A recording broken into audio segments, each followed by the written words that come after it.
A quiet walk through a medical complex suddenly becomes the beginning of a shocking story you're about to hear, when a pregnant woman is struck without warning by a speeding car driven by someone who seems like a stranger.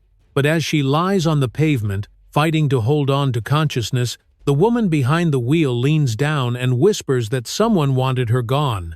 What follows is not just chaos, it is the unraveling of a millionaire's darkest secret, a secret so cold that every lie he ever buried begins to surface. This is a story about power, survival, and the moment justice refuses to stay silent. So settle in, turn up the volume, and tell us what time you're listening and where you're tuning in from. Drop a comment below.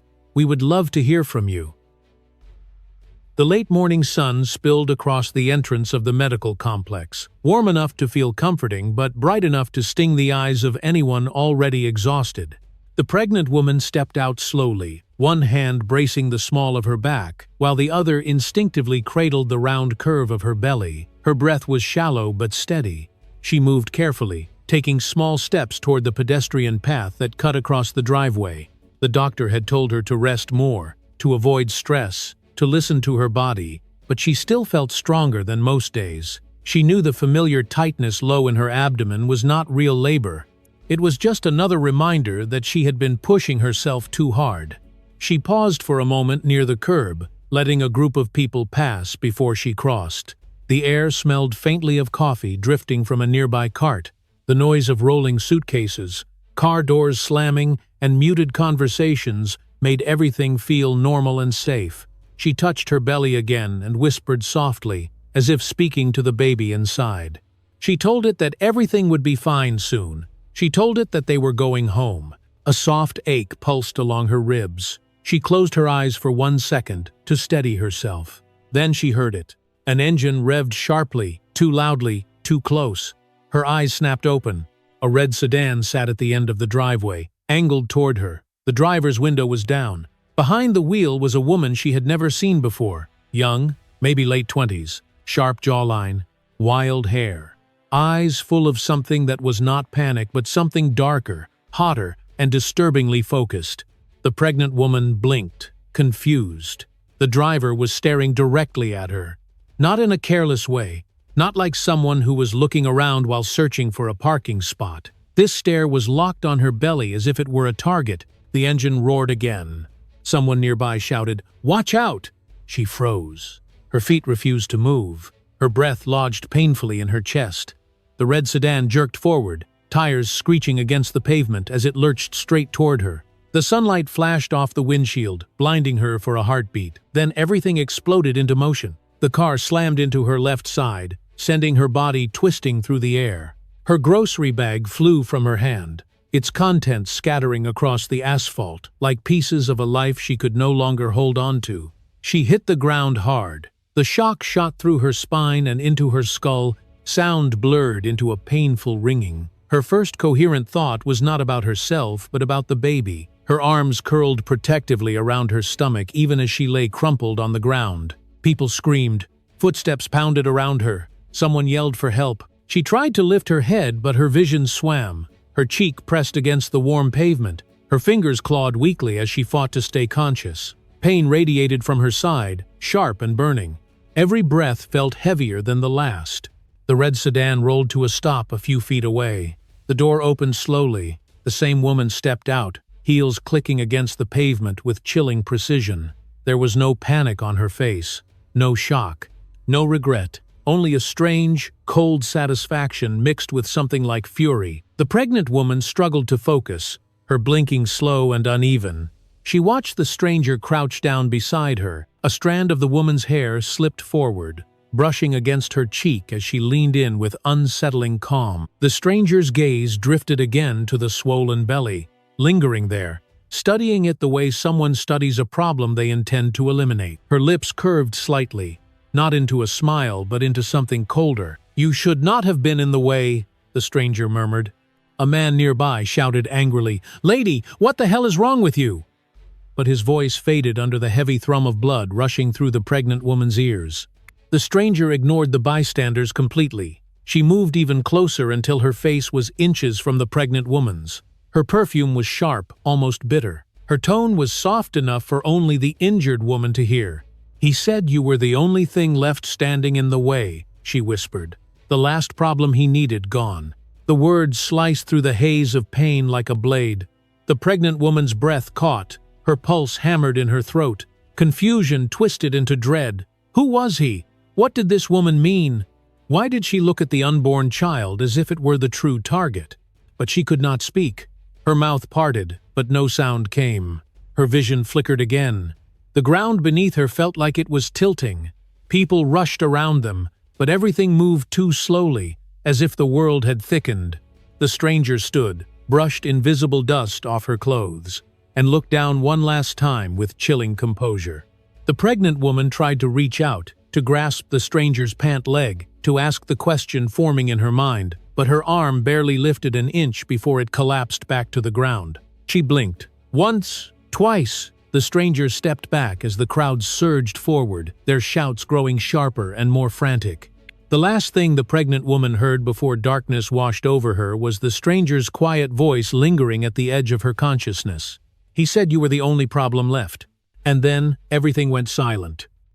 She surfaced from darkness slowly, as if rising through deep water. Her body felt heavy, her mind drifting in and out of distant echoes she could not place. She did not know how she had been moved, or who had touched her, only that the last thing she remembered was the cold pavement beneath her cheek and voices shouting somewhere far away. When she finally opened her eyes, the ceiling above her was white, soft, and unfamiliar. There were no clouds, no sunlight, only the steady hum of fluorescent lights. A hospital. The realization came with a jolt of fear. She inhaled sharply, then immediately pressed her hand to her belly. The warmth under her palm steadied her. After a moment of terrifying stillness, she felt a faint movement, a flutter, a small kick. Relief rushed through her, so intense she had to close her eyes against it. A monitor beeped beside her, methodical and calming. She scanned the room. Curtains, white sheets, a counter with a tray of wrapped instruments, the scent of antiseptic. Her heartbeat remained uneven. The door opened and a nurse stepped inside, checking the chart on her clipboard before looking over to the bed. "You're awake," the nurse said softly. "Try not to sit up too fast. You experienced significant trauma." The woman wet her lips. "My baby! Is the baby okay?" "We are monitoring you both very closely," the nurse replied, moving toward the monitor. "Right now the heart rate is strong. That is a very good sign. You need rest." She tried to nod, but her throat tightened. Her voice cracked. "How long have I been here?" "You were brought in earlier this afternoon," the nurse said. "You were unconscious when the bystanders flagged down help. They acted quickly. That made all the difference." The woman let out a shaky breath. Her fingers trembled as she held her belly. She wanted to ask more, but the nurse gently encouraged her to save her strength. "If you feel dizzy or if anything hurts in a new way, press the button." She offered a small smile. "The doctor will be in shortly." When the nurse left, the quiet felt heavier. She stared at the shadows stretching across the floor as late evening light slipped through the blinds. Her pulse picked up. Once the initial relief faded, memories pressed into her mind. The red car, the woman's face, the eyes filled with something like hatred. The words whispered only to her. "He said you were the only thing left." Her breath grew shallow. Before she could steady herself, the door opened again. The doctor entered with careful steps, flipping through her chart as he approached the bed. "How are you feeling now?" he asked. "Sore," she admitted, "and confused. That's expected after what you went through." He adjusted the monitor and checked her vitals. "The baby's heart rhythm is consistent. You will remain here overnight for observation. Trauma can be unpredictable in pregnancy." She swallowed. "Did you call my husband?" "We called the emergency number on file," he said. There was no answer. "We left a message." Her stomach tightened in a new way. Her husband always took her calls, especially now, especially with the pregnancy, unless he was busy or purposely unavailable. She pushed the thought aside, but the unease lingered. The doctor continued describing the tests they had done and the ones they still needed to run, but her mind kept circling back to the glare she remembered, the deliberate way the driver had looked at her. After he left, the room fell silent again. She shifted slightly, adjusting to the pressure in her ribs, when a soft knock sounded. The door opened a few inches. A man she didn't recognize stepped inside hesitantly. He held his hat in his hands, turning it nervously. "I'm sorry," he said. "I hope it's okay that I came. I was one of the people who saw what happened." Her breath caught. She nodded weakly. "I just wanted to tell you," he continued, lowering his voice. "It didn't look like an accident. The way she turned that wheel, it was direct, intentional." Her pulse began to race. "And afterward," he said, his voice tightening, "the way she stared at you, like she knew you, like she expected you to be there. I've seen accidents. This wasn't one." Ling. Her fingers curled into the blanket. She wanted to ask questions, but her throat closed around the words. "I already told the hospital security," he added, "and I'll talk to the police when they come. I just thought you deserved to know." Before she could speak, he stepped back into the hallway. "Take care of yourself," he said softly, then disappeared.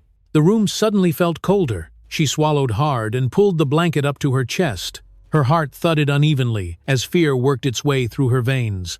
The blinds rattled slightly as night wind brushed the window. She stared at the dim light outside, trying to steady her breathing. Each exhale came slower than the last.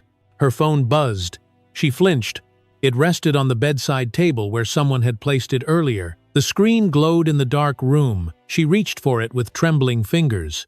One new message. Unknown number. Her thumb hovered above the screen before she finally tapped. The message contained a single sentence. "You were never the target. You were meant to watch. He was meant to die."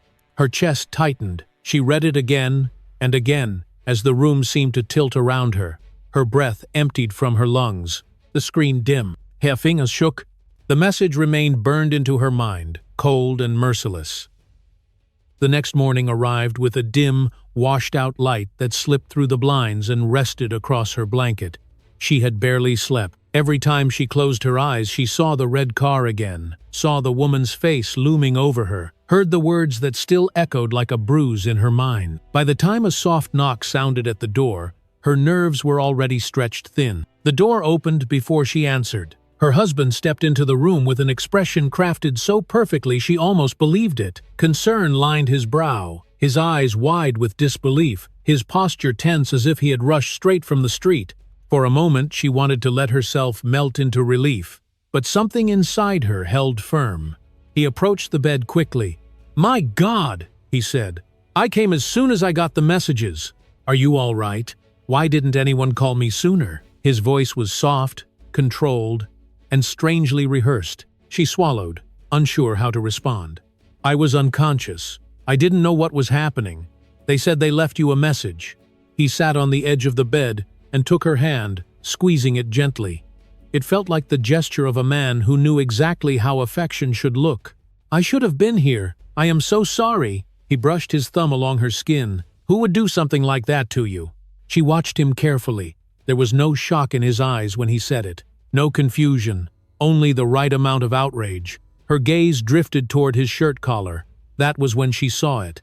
A small smear of red, not blood, not paint, lipstick, faint, but unmistakably there. Her breath caught. He must have noticed the shift in her expression, because he quickly smoothed his collar with a casual motion. Too casual, too familiar. "You're safe now," he said, leaning closer. "Everything is under control."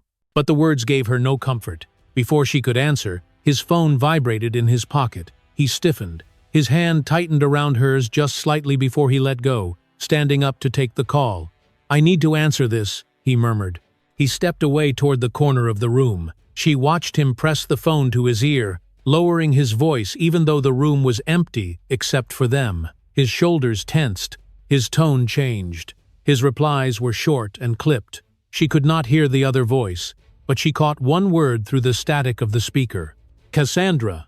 Her pulse jumped. The name hit her like ice. She knew it. She had seen it before. A signature on a financial document he told her not to read. A message preview on his laptop that vanished when he closed the screen too quickly. A name she had brushed aside because she trusted him. But now the pieces were beginning to shift. He ended the call abruptly and slipped the phone into his pocket. When he turned around, his expression had changed. The mask of worry was back, but his eyes were sharper. "Work issues," he said casually. "Nothing important. How are you feeling now?" She did not answer. She watched him instead. Every gesture, every blink, every too smooth word. He reached for the water pitcher on the bedside table, but she flinched before she could stop herself. He froze, staring at her hand hovering protectively over her stomach. "You don't trust me?" he asked quietly. Her breath trembled. "You weren't here. I told you. I came as soon as I heard. There was lipstick on your shirt." He glanced down, then forced a small laugh. Probably from a client greeting. You know how these events are. But he avoided her eyes when he said it. Before she could push further, there was a knock at the door. A hospital staff member stepped inside holding a clipboard and a small device. "Mrs. Carter," the woman said, "security has extracted the footage from the entrance cameras. The police requested we confirm the identity of the driver. They asked if you wanted to see it." Her husband's expression faltered. "Just a flicker, a crack in the porcelain. I don't think she needs to see that right now," he said quickly. But the staff member didn't look at him. She looked at the patient. "It's up to you. We can play it here if you feel well enough." The pregnant woman hesitated, fear and curiosity battling inside her. Then she nodded. The staff member set the small tablet on the bedside table and tapped the screen. The video began with a wide static shot of the hospital driveway. Visitors walked in and out, cars rolled past lazily. Then the familiar flash of red entered the frame. The woman gripped the blanket until her knuckles whitened. The driver's face came into view for only a second, but it was enough. The same eyes, the same cold expression, the same woman who had whispered over her broken body. Her breath shuddered. "That's her," she whispered. The staff member nodded. "We thought you would want to know. The police will investigate further." She tapped another button, showing a still image zoomed in on the plate and a profile. "We cross-referenced the records from yesterday. This driver has an entry in a visitor log." Her husband stiffened beside her. The staff member continued. "The name registered in the system last week matches a contact saved in your husband's emergency forms. She was listed as his assistant." The room fell dead silent. Her husband did not speak. She turned her head toward him slowly. His eyes were already on her, cold, sharp, unreadable. The air felt heavier with each passing second as the truth settled between them like a shadow too large to ignore. The staff member stepped back toward the door. "If you need anything else, ring the call button." When the door closed, the woman stared at her husband, waiting for him to deny it, waiting for him to explain, waiting for something. But he said nothing, and the silence was louder than any confession. The morning passed slowly, each minute stretching longer than the one before it. She lay propped against her pillows, staring at the closed door and listening to the soft mechanical hum of the machines beside her. Her husband had stepped out earlier, saying he needed to take an important call. He left so abruptly that the blanket still trembled from how quickly he rose. She had not seen him since. The quiet pressed in on her, tightening around her chest until she struggled to breathe evenly. When the door finally opened again, she flinched before recognizing the familiar silhouette. Her mother rushed toward her bedside with eyes wide and terrified. Behind her, the woman's younger sister slipped into the room, gripping her purse strap so tightly her knuckles were white. They looked almost as shaken as she felt. "Oh, honey," her mother whispered, brushing the hair from her forehead. "We came as soon as the hospital called again. Why didn't anyone tell us yesterday? Why didn't he call us?" Her sister moved to the other side of the bed, placing a trembling hand on her arm. "You're hurt, and you're pregnant. He should have told us the second it happened." Their voices wavered with anger and fear, but the warmth in their touch soothed something deep inside her. She swallowed hard, unable to meet their worried eyes. Her mother looked around the room. "Where is he?" "He stepped out," she said softly. "For how long?" her sister asked, frowning. "The nurses said he left the floor a while ago." Before she could answer, the door opened again, and a nurse walked in holding a tray. She paused when she saw the family gathered, hesitating as if debating whether she should speak. "Is everything okay?" her mother asked. The nurse set the tray down carefully. "Yes, I just need to check a few readings." She glanced at the patient before adding in a lower voice, "I'm glad your family is here. You." Something in her tone felt weighted. Her mother sensed it immediately. "Is there something we should know?" The nurse hesitated again, then exhaled. "Yesterday evening, when your daughter was brought in, her husband came down to the lobby. Before he entered the room, I saw him speaking to a woman who matched the description of the driver from the footage." The words struck like ice. The pregnant woman's breath caught. Her sister straightened sharply. Her mother stared at the nurse. "Are you certain?" "I didn't hear the whole conversation," the nurse said, "but I heard enough to know they knew each other, and he didn't seem surprised she was here." The room fell silent. Air thickened around them. The mother's expression shifted from fear to fury. She turned to her daughter, voice trembling. "Tell me the truth. What is going on? Why would he talk to her?" The pregnant woman opened her mouth, but before she could answer, the door swung open. Her husband strode inside, phone still in his hand, irritation flashing across his face as soon as he saw the room filled. "What is this now?" he snapped. "Why is everyone crowding her? She needs rest." Her mother stepped forward immediately. "Where have you been? Why weren't you here?" He scoffed. "I had work calls. Someone in this family has to handle responsibilities." Her sister's jaw tightened. "Your wife was almost killed, and you were talking to the woman who hit her?" He froze for a fraction of a second before recovering. "You don't know what you're talking about." The nurse stiffened. "I saw you with her." He turned on her sharply. "Then you should keep your eyes on your job instead of spying on conversations." The nurse flinched, but her mother stepped between them. "Do not raise your voice at anyone in this room, especially not after what happened." His expression twisted. "Everyone is making assumptions based on nothing." He moved toward the bed, but her sister immediately shifted to block him. His eyes hardened. "Get out of my way," he said. "No," her sister answered, her voice shaking but firm. "You don't get to bark orders here." He looked past her, his gaze landing on his wife. The mask he'd worn since yesterday fell away entirely. The softness vanished. The edges of his face sharpened with frustration and something else she could not yet name. "You are believing all this nonsense," he said to her. "Accidents happen, people talk. Everyone wants to make this into some big conspiracy. You're stressing yourself for no reason." Her mother's voice cut through the tension. "Why was there lipstick on your shirt?" He glared at her. "This is ridiculous. I don't have to explain every detail of my day to you." Her sister stepped closer. "You do when your wife was nearly killed hours after you met with the woman who did it." "Ugh." His nostrils flared. "I told you it was work." The pregnant woman gripped the blanket, her heart pounding. The pieces were slotting together, each one tightening the pressure in her chest. His voice, once familiar and safe, now felt cold, sharp, dangerous. "You are all exhausting," he muttered. "I am the one trying to keep everything together while you obsess over fantasies." Her mother planted herself between him and the bed. "You need to leave. She doesn't need this." His eyes widened in disbelief. "I'm her husband, and I'm her mother," she replied, unshaken. "If you cannot speak to her with respect, then you don't belong in this room." He stared at them all, jaw tense, fury simmering under his skin. For a moment, she feared he might still force his way to her, but then he stepped back. Not willingly, not calmly. He stepped back because every eye in the room was watching him now, watching the anger he could no longer hide. He shook his head, scoffing under his breath, and turned toward the door. Before he left, she found her voice, weak but clear. "Mom," she whispered, keeping her eyes on him. "I think he wants to kill me."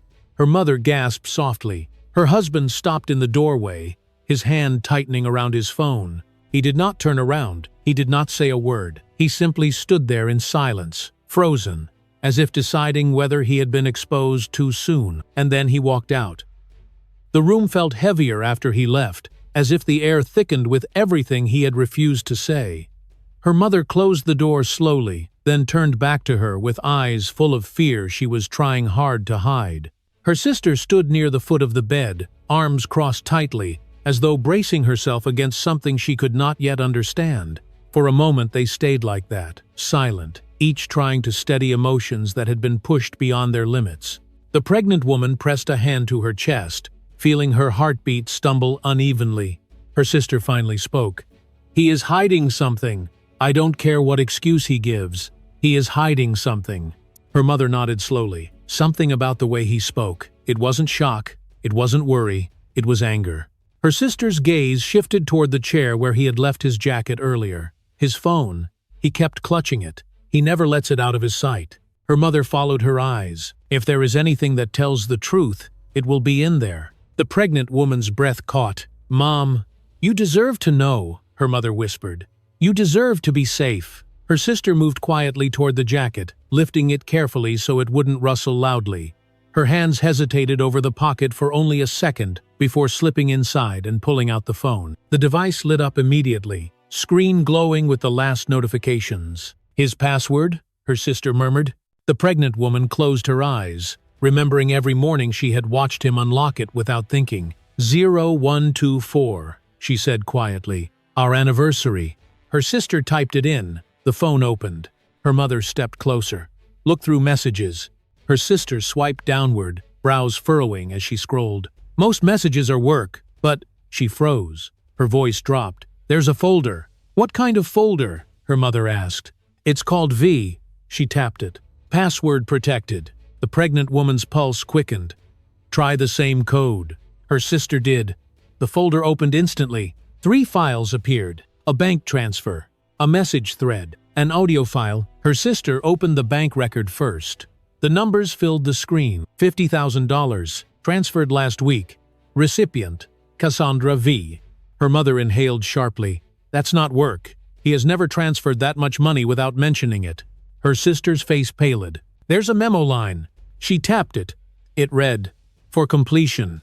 The pregnant woman felt her stomach drop. A faint cramp tightened beneath her hand. Her mother placed a steadying palm on her shoulder. "There's more," her sister whispered. She opened the message thread. At the top was a message from her husband. "Call me when it's done, make sure she doesn't live." The room went silent. Her mother brought a hand to her mouth, eyes filling with tears. The pregnant woman stared at the words, unable to breathe, unable to look away. They glowed on the screen like a wound she could not close. His sister scrolled. More messages appeared. "We need this taken care of before the quarter ends. She is still in the way. Do not contact me from your personal phone." Each one tightened the pressure in her chest until tears blurred her vision. Her mother gripped her hand tightly, grounding her. He paid her," the pregnant woman whispered. "He paid her to hit me." Her mother shook her head in disbelief, voice cracking. "My baby, I am so sorry. I am so sorry." Her sister wiped her eyes angrily. "There is one more file." She tapped the audio recording. The room filled with a woman's voice, cold, familiar, the same voice that had whispered over her as she lay broken on the pavement. "I did what you asked. I aimed directly, but she's still alive. She wasn't supposed to be." "You—" The pregnant woman gasped, gripping her belly as another wave of fear shot through her. The audio continued. "I did my part. Now do yours. I'm not waiting forever." Her sister immediately stopped the recording. The silence that followed felt suffocating. Her mother leaned over and held her daughter's face between trembling hands. "Listen to me. This is not your fault. None of this is your fault. But we cannot let this stay hidden." Her sister nodded fiercely. "This is evidence. Real evidence. Enough to protect you. Enough to prove everything." The pregnant woman's hands shook violently as she wiped her tears. She looked at the phone lying open on her blanket, the text messages still glowing like a threat that refused to fade. Her voice trembled, but her eyes began to sharpen. "He tried to kill me." Her mother wrapped an arm around her shoulders. "We're here. We're not letting him near you again." Her sister moved closer. "We need to act now, before he comes back." The pregnant woman reached for her own phone with shaking fingers. Every movement felt heavy, but a new resolve rose within her. She typed the number slowly, carefully, as if each digit was a step toward reclaiming her life. Her mother watched her, breath held. Her sister waited in silence, clutching the incriminating phone. The call screen lit up. Her thumb hovered for a single heartbeat. Then she pressed the button. The phone rang. Once. Twice. She swallowed hard and whispered to herself, "Please answer." The ringing continued. Her breath trembled. Her mother squeezed her hand. Her sister held her breath. And the call connected. The voice on the other end of the line had barely finished identifying himself before she told him everything. She kept her voice steady for as long as she could, but the moment she described the messages, her breath faltered. The officer listened quietly, then assured her they would send someone soon to take an official statement. When the call ended, her mother pulled her into a careful embrace, mindful of the wires and her stomach. But as the room settled into a tense silence, a strange heaviness seemed to loom over the air, as if something unseen had shifted around them. It did not take long for the consequences to arrive.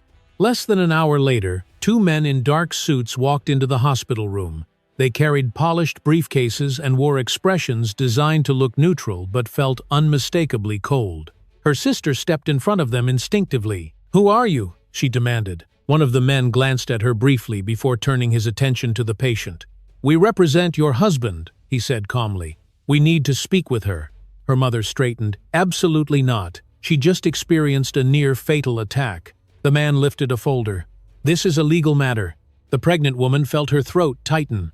"What kind of matter?" The second man stepped forward. "We have reason to believe the woman who hit you was not connected to your husband in any way. Our client is extremely concerned about your emotional well-being. He believes your condition may be causing stress-induced confusion." Her sister's voice snapped. "Are you accusing her of lying?" "Not lying," the man replied. "Misinterpreting. Trauma can distort memory." Her mother placed a steadying hand on the bed rail. "You need to leave." The men ignored her. They looked only at the patient. "We came to provide assistance," the first man said. "But we also need to address certain statements that could be damaging. For everyone's sake, it would be best if you refrain from making claims that cannot be proven." Her heart dropped. "There is proof. The messages, the bank transfer, the audio file." The men exchanged a look. "Those files no longer exist," the first one said. Her sister stiffened. "What do you mean they don't exist?" "We checked with the bank," he replied. "No such transfer is recorded. Their database shows no activity matching what you described." Her mother glared at him. "Because he erased it." The man continued as if she had not spoken. "As for the messages, they cannot be authenticated. There is no evidence they came from our client's device." Her sister stepped closer, fury heating her voice. "I saw them with my own eyes." "That is not legally sufficient," he responded. Her stomach twisted. She looked to her mother, then her sister, as if hoping someone could stop this from spiraling further. "What about the audio file?" her mother demanded. "Invalid," the second man said. "The voice cannot be verified, and per our investigation, no such recording exists on the device at this time." Her sister sucked in a sharp breath. "He deleted it." The man closed the folder. "We are here to present this document." He slid a paper onto the bedside table. "A request for a psychological evaluation. Our client believes you are experiencing paranoia brought on by the pregnancy and recent trauma." The pregnant woman stared at the paper. Her hands began to shake. Her mother pushed it away.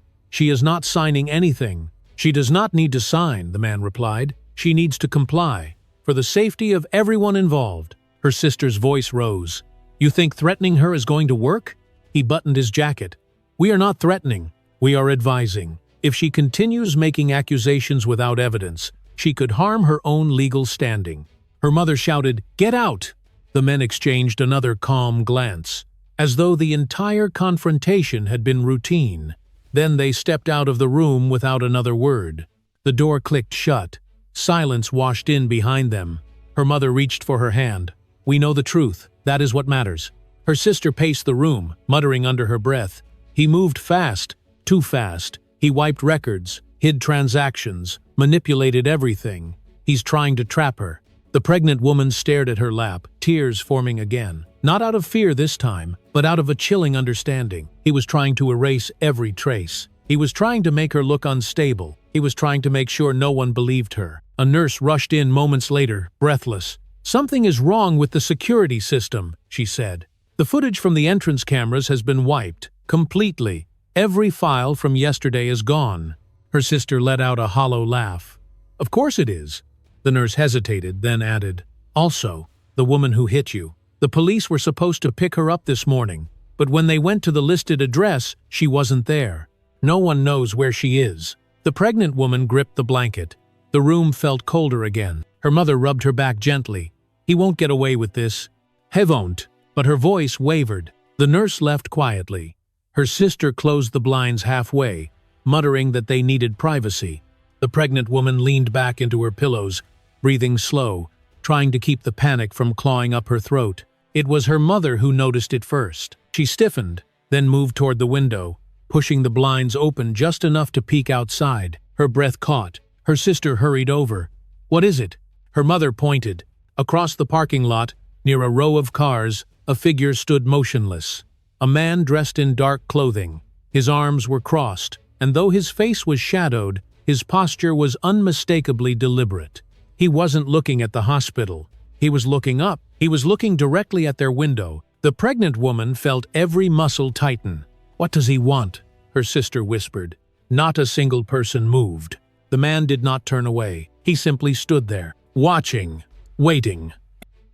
She could still feel the weight of the man's gaze from the parking lot long after the blinds were drawn shut. The image clung to her thoughts like a lingering shadow, but fear slowly shifted into something sharper, something steadier, something closer to resolve. Her mother sat on the edge of the bed, holding her hand in silent support, while her sister paced the room with restless energy.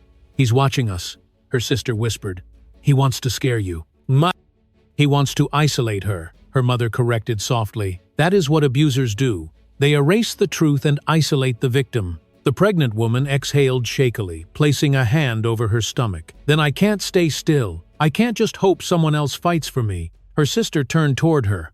"What are you thinking?" She didn't answer right away. Instead, she reached for the small drawer beside the bed, where her phone had been charging. She powered it on and waited as the screen lit up.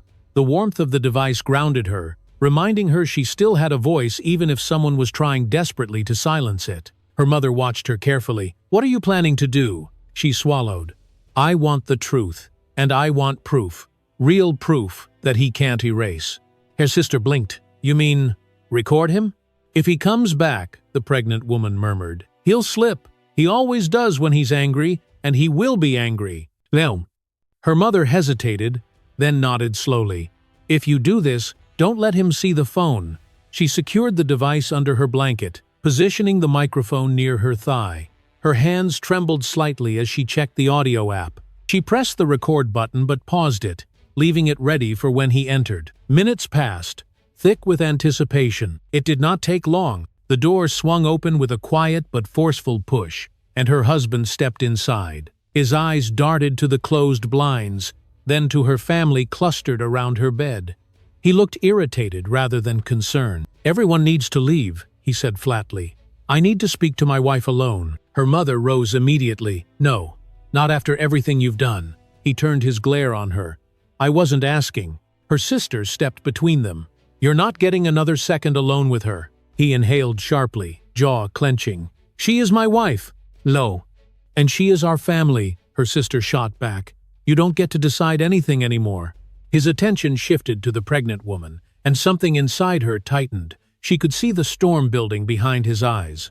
The veneer of calm he had tried to maintain earlier was slipping. She tapped the screen under the blanket, starting the recording. He stepped closer. "You're letting them fill your head with nonsense," he hissed. "You're making a fool of yourself. You're embarrassing me." "Oh?" She kept her voice steady. "I saw the messages. I heard the recording."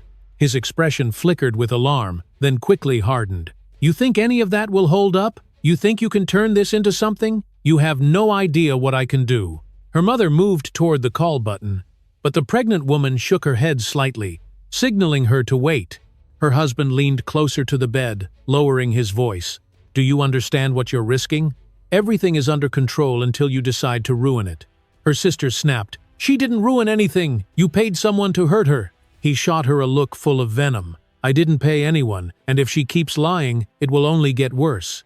The pregnant woman clenched her jaw. "Worse for who?" For a split second he froze, then leaned in even closer, his whisper sharp enough to cut.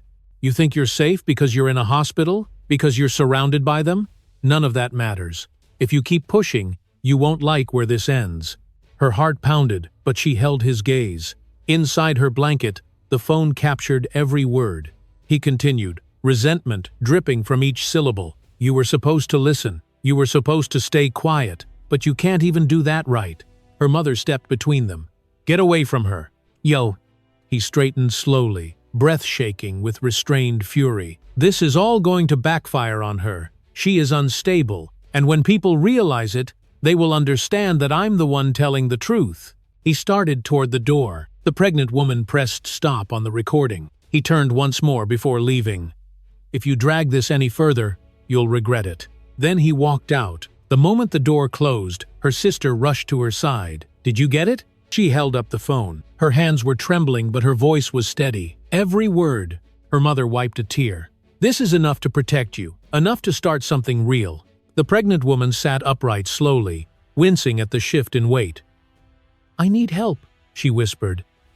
"Someone who isn't connected to him. Someone he can't buy or intimidate." Her sister nodded. "I know a lawyer, a good one. He owes me a favor. He'll take your case without blinking." "And the witness," her mother added, "the man from the parking lot. He said he'd talk to the police." The pregnant woman exhaled shakily. "Then I need to speak to the officers here, now." She pushed the blankets aside. Her mother hurried to help her swing her legs over the edge of the bed. Her sister grabbed the hospital-issued crutches leaning against the wall. "You don't have to go far," her sister said. "The security office is on this floor." The pregnant woman steadied herself and rose slowly, gripping the crutches. Each step was careful, deliberate. Her breath came slow and controlled as she moved toward the door with her family close behind her. The hallway felt colder than before. Lights flickered softly overhead. Nurses passed by with hushed voices. And yet, for the first time since the attack, she felt the weight in her chest lift just slightly. She reached the junction where the sign pointed toward the hospital's security office. She paused. Her sister touched her arm gently. "Are you ready?" The pregnant woman looked ahead, determination sharpening her expression. "Yes," she whispered. "I'm ready." Then she took the next step forward. She had expected the walk to the security office to feel long, almost unbearable, but the hallway seemed to shrink around her as she moved. Every step tightened her breath, but her determination carried her forward. Her mother and sister hovered protectively at her sides, their presence keeping her upright. When they reached the small room at the end of the corridor, an officer stood by the entrance speaking into a radio. He straightened the moment he saw her. "Mrs. Carter," he said, opening the door. "We've been waiting to follow up on your call." Inside, a second officer sat at a metal desk, typing notes into a computer. The room smelled faintly of old paper and disinfectant. Screens on the wall showed live hospital surveillance, grainy but functional. Her pulse steadied slightly. She was finally somewhere that felt real, somewhere untouched by her husband's influence. "Please sit," the officer said. She lowered onto the chair slowly while her sister leaned against the table beside her, still gripping her phone with the recording. Her mother remained behind her, hands resting gently on her shoulders. The officer closed the door. "You said you had evidence?" The pregnant woman nodded and handed over the phone. Her voice was soft but clear. "I recorded him, everything he said." The officer listened to the audio with an increasingly dark expression. When it ended, he looked up sharply. "This is enough to initiate immediate action," he said. "Especially combined with the witness statement we already received from the man who saw the accident." Her mother exhaled shakily. "He's been watching us, outside the hospital." The officer nodded. "We know. One of our units spotted him earlier and kept him in sight." Her sister stepped forward. "Then what happens now?" Before he could answer, a voice crackled through his radio. "Unit 12 to command. Subject entering the hospital lobby. Repeat, subject entering the lobby." The officer snapped, fully alert. He exchanged a look with the second officer. "We're moving now." He turned back to her. "Stay in this room. Do not open the door for anyone except us." Her heart pounded. "Is he coming here?" "Not if we reach him first." With that, both officers rushed out. Her mother immediately locked the door behind them. The pregnant woman shifted in her chair, gripping the edge of the seat as tension throbbed through her chest. Shouts echoed faintly from down the hall, then footsteps, then louder voices. Her sister pressed her ear to the door. "They're in the lobby." A muffled command boomed through the building, sharp and authoritative. "Sir, step away from the desk. Hands where we can see them." Her sister's breath hitched. "It's happening." The pregnant woman closed her eyes. She didn't know whether she felt fear or relief or something sharp in between. A crash sounded in the distance, followed by the sound of bodies shifting and someone yelling, "Stop resisting!"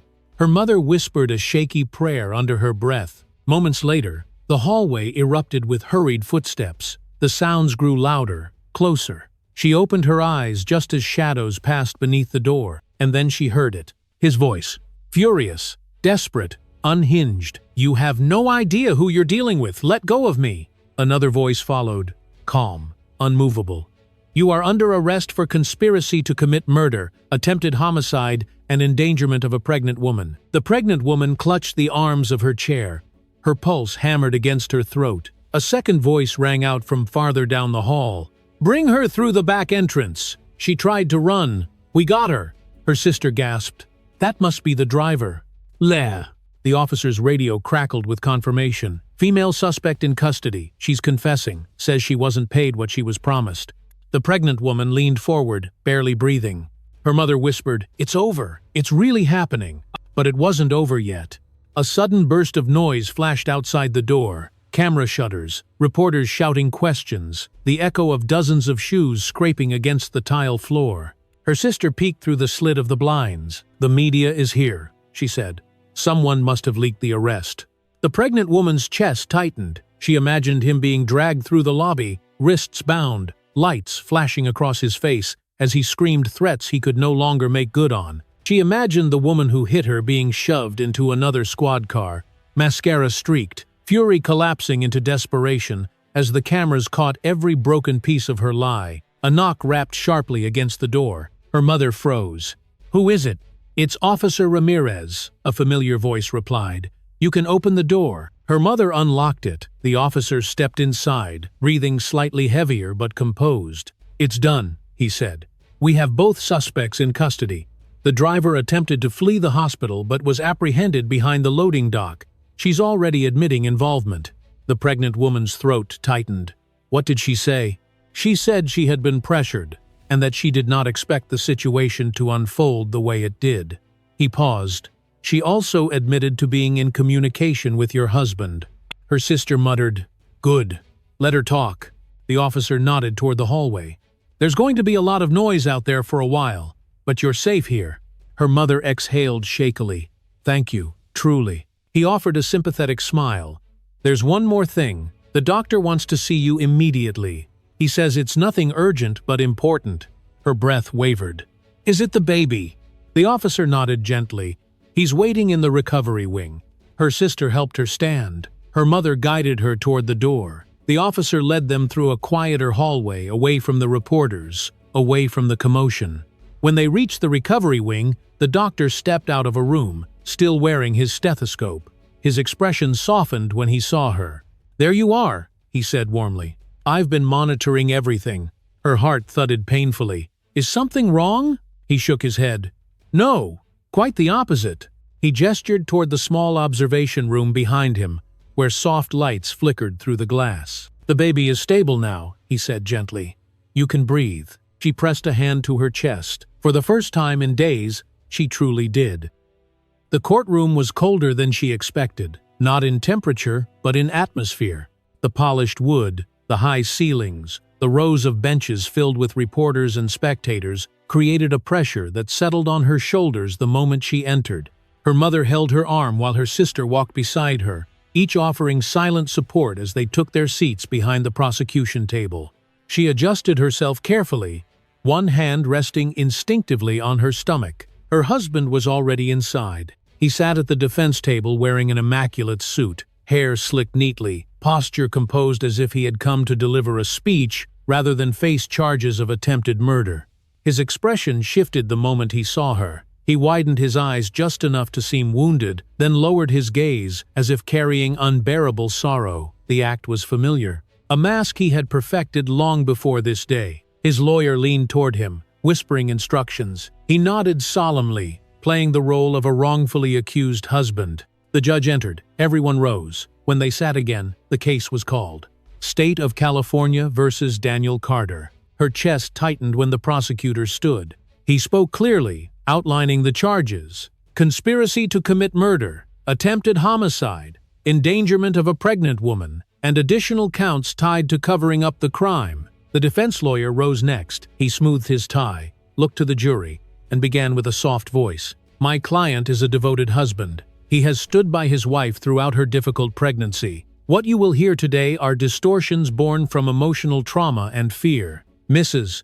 Carter suffered a terrible accident, and trauma can create confusion. Misinterpretations. My client has been portrayed as a monster, but he is the one who called emergency services. He is the one who has been trying to keep her safe. No. A murmur rippled through the gallery. The pregnant woman stared at the table, fighting the urge to stand and shout the truth. Her sister squeezed her hand firmly, grounding her. The prosecutor rose again. "Your Honor, the state calls its first witness." The man from the parking lot stepped forward.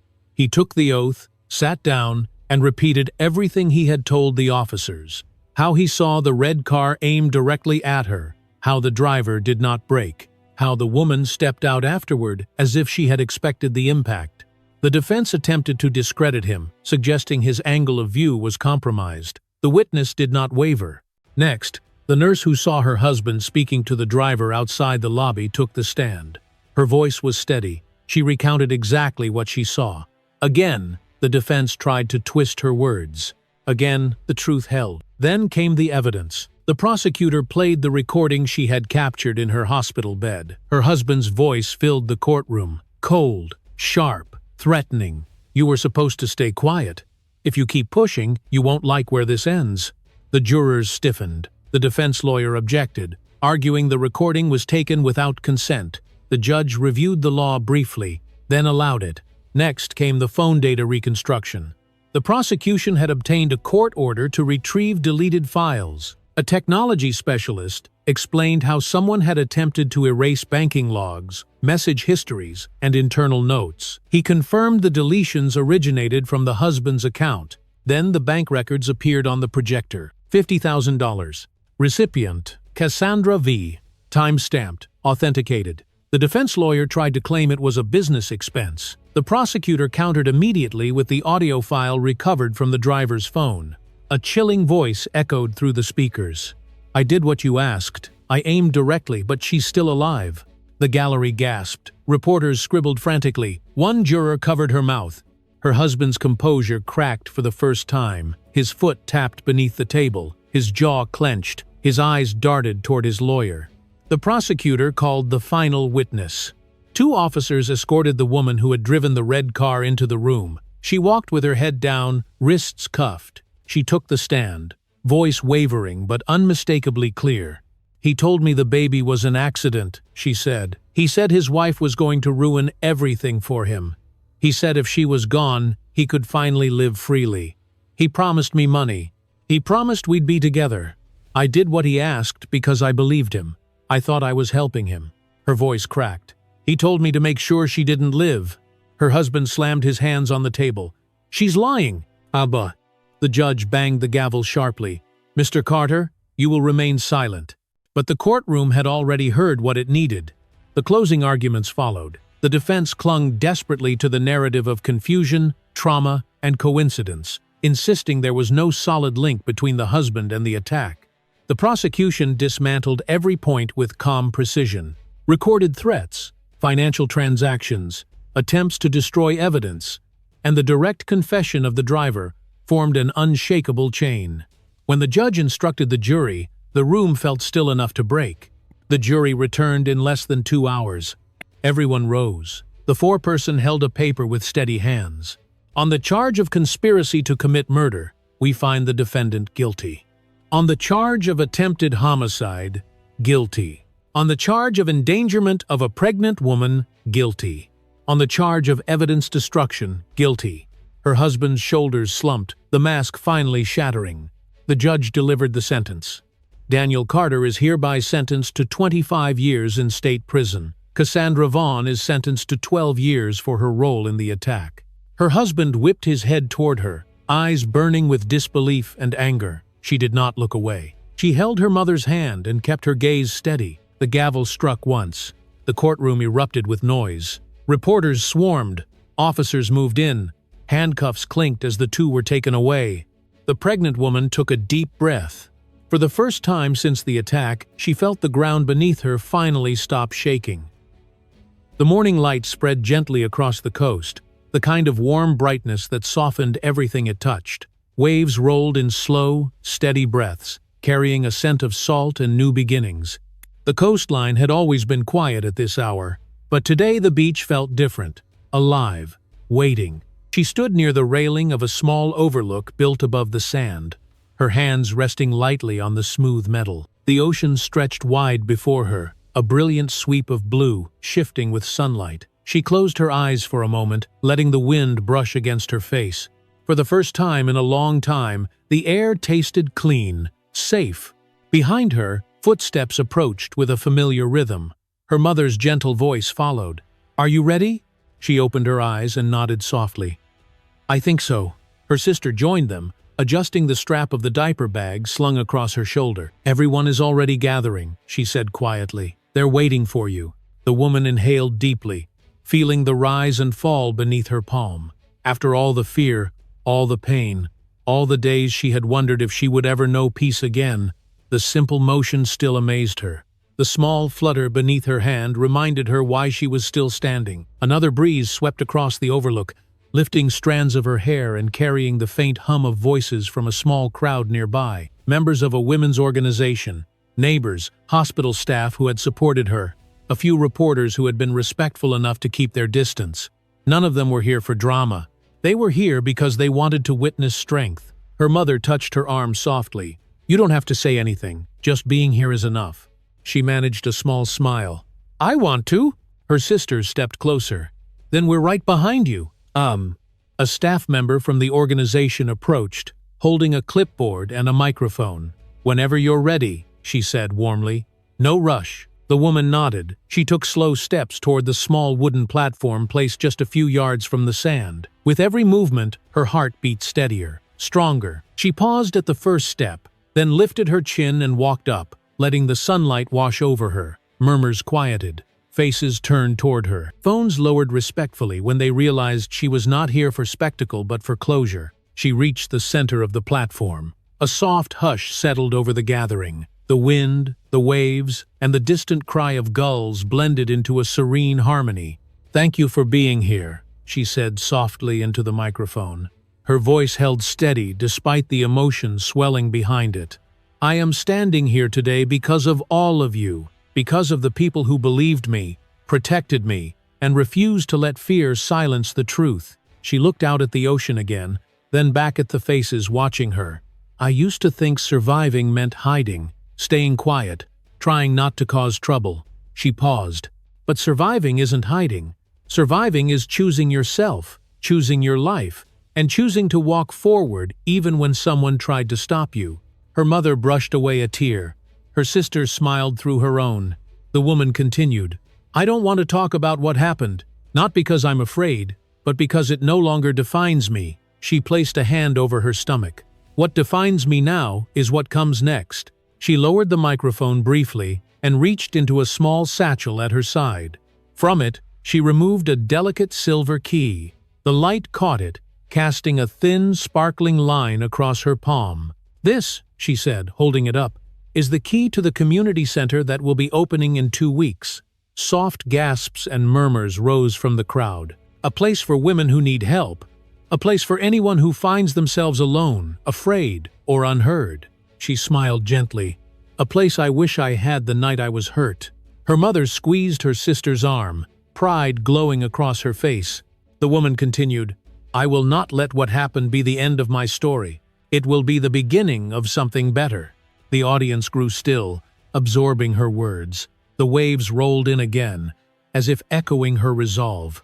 She stepped back from the microphone and let her gaze sweep across the beach. Reporters held their cameras lowered respectfully. Volunteers wiped their eyes. Nurses nodded with quiet encouragement. The world had tried to break her, but here she was, standing in her own light. Her sister walked up to the platform and placed a hand on her back. "You did it," she whispered. She nodded. "We did it." A soft whimper rose from the stroller beside the platform. She stepped down slowly, reaching for the handle. The baby inside shifted beneath a cozy blanket, tiny hands curling near his cheek. She touched his forehead gently, her expression softening with warmth she had thought she had lost forever. Her mother joined her, adjusting the blanket lightly. "He's perfect," she murmured. "He's our future," the woman replied. Together, they turned toward the path leading down to the sand. The sun was beginning to rise higher, casting long golden reflections across the surface of the water. She pushed the stroller forward, each step leaving a clear mark in the sand. A mark she was finally proud to leave behind. The crowd watched silently, not with pity, not with curiosity, with respect. At the edge of the shore, she paused. The breeze tugged gently at her hair. The tide rolled in, touching the tips of her shoes before sliding away again.